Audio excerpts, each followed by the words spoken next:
Hello, I'm Greg Adventure, and today we are sitting in my print shop to discuss all things 3D printing. My first exposure to 3D printers was on Facebook. I started seeing friends of mine creating helmets and things for their kids 10 or so years ago when 3D printers were a little more obscure, they're less mainstream, and they were a lot more expensive. So it was something I couldn't afford at the time, but I knew this was something that matched up really well with me as a creative person. So 3D printing seemed like a really great outlet for that. However, it also seemed out of reach. It was something that was just too expensive for me. I'm a father of two. I don't have a budget for fancy toys. However, over the years, 3D printing prices came down, and there became a day where it just something clicked in my head that I want to look into this again more seriously, because this is something I wanted to try. So I went onto Creality's website, I found it on Google, I started looking at their 3D printers, and I realized that the pricing of 3D printers has come down. So without really knowing what I was getting myself into, I put in an order and I waited for my shiny new 3D printer. It was the Creality Ender 3 version 2, which fast forward a few years is now a very popular entry-level machine for thousands of users worldwide. I began adding more and more printers one at a time in what we call in the industry a print farm, printing all at the same time to help increase your volume. And I have a whole series of Creality Ender printers, starting with my initial Creality Ender 3 version 2, which is still in use and with me to this day. They followed that up with larger printers. In the CR series, there's a CR10, CR6 Max, 5 Plus, and I have several Ender 3 Max, Ender 3S1, Ender 3S1 Plus. And now, newly released, there are fancy K1 and K1 Max 3D printers. Behind me, notable by the orange door, is also their newest Creality resin printer, the Halo Mage Pro. Each of these printers play their own role in helping me create. Some of them have bigger and larger print beds, offering larger parts. Other ones are smaller and faster. Now there's a huge shift in the market where faster, more advanced printers are coming out. The resin printers create greater detail, so I can create small things with higher detail that FDM printers can't produce. So together, I combine all of their pros and cons to create various 3D objects, such as this guy sitting right here in my lap. And here it is, the very first mask I ever made, next to the current generation Billy. I'd like to play a game. So I work with a long lineup of 3D printers. This allows me to print the same G-code files on multiple printers without having to re-slice those STL files. And with the latest generation of 3D printers, such as the K1 and the K1 Max, introducing advanced technologies such as LiDAR, print failure is practically becoming a thing of the past. It's very important that I go with a brand that is used by the mainstream, because in the 3D printing industry, we are our own tech support. The community of 3D printer users help each other to rectify problems, improve our usage, and other things such as that.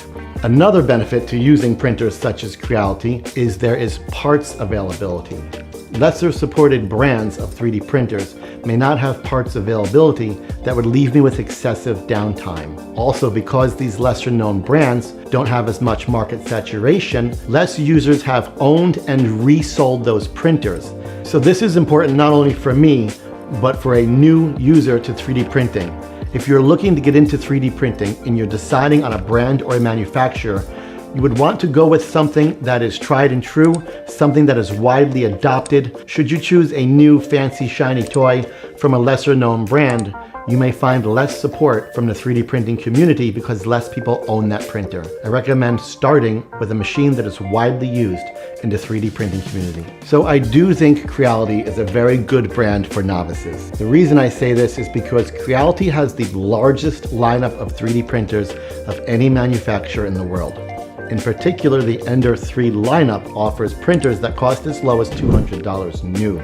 This is a very low entry to get started in 3D printing compared to only a few years ago when it may cost thousands of dollars. This makes Creality an excellent choice for those of you getting started and those of you who are novice in 3D printing. The technology is in the process of making a major shift towards new technological advances in 3D printers, things such as auto Z offset, auto bed leveling, and knobless beds. So if I was looking to buy a new printer today, I would want something that incorporates all of the new technologies.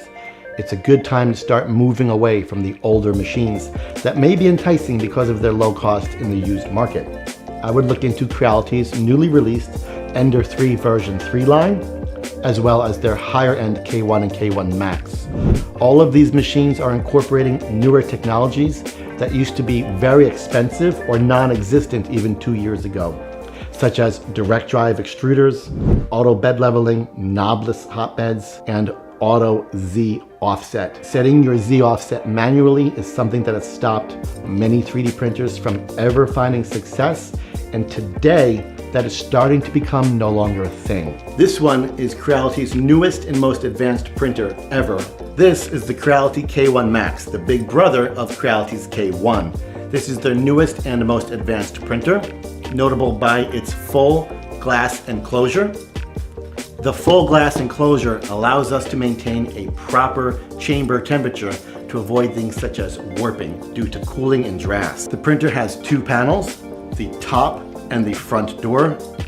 The top is removable to give full access to the inside of the printer.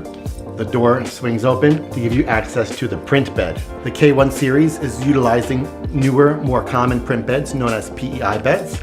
Behind the front door exposes the print bed.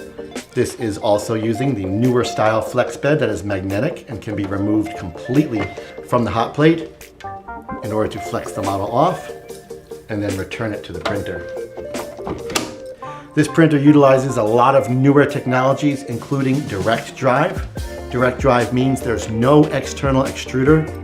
The gearing is inside the hot end itself, pulling the filament directly into the hot end, so there's no chance for it to have a problem while being pushed through this tube. Instead, it's being pulled directly from the direct drive. This allows access to higher temperature filaments and flexible filaments. Mounted here on the side of the hot end, the Creality K1 series utilizes new and emerging technology in the 3D printing world known as LiDAR. LiDAR utilizes lasers to monitor your print progress and report situations where a failure has occurred so the printer can stop itself rather than continue printing with a failed print bouncing around the printhead or throwing itself on the floor, as would have happened in the past without this new LiDAR technology. Hiding inside this printer is also an AI camera. This camera is a really big deal. Throughout the previous years of 3D printing, something that most users have wanted to do is create fun time-lapse videos of their projects. However, this used to utilize third-party and custom firmwares, softwares, and hardwares in an attempt to make this work, and it usually led to failures. Now, the industry has caught up, and they have included the software and the cameras built into the machines, so making time-lapse has become an easy thing. You are on the 3D Rundown YouTube channel. I'm Greg Adventure, your instructor at 3drundown.com, and shooting this awesome interview about my usage of Creality 3D printers was today's adventure.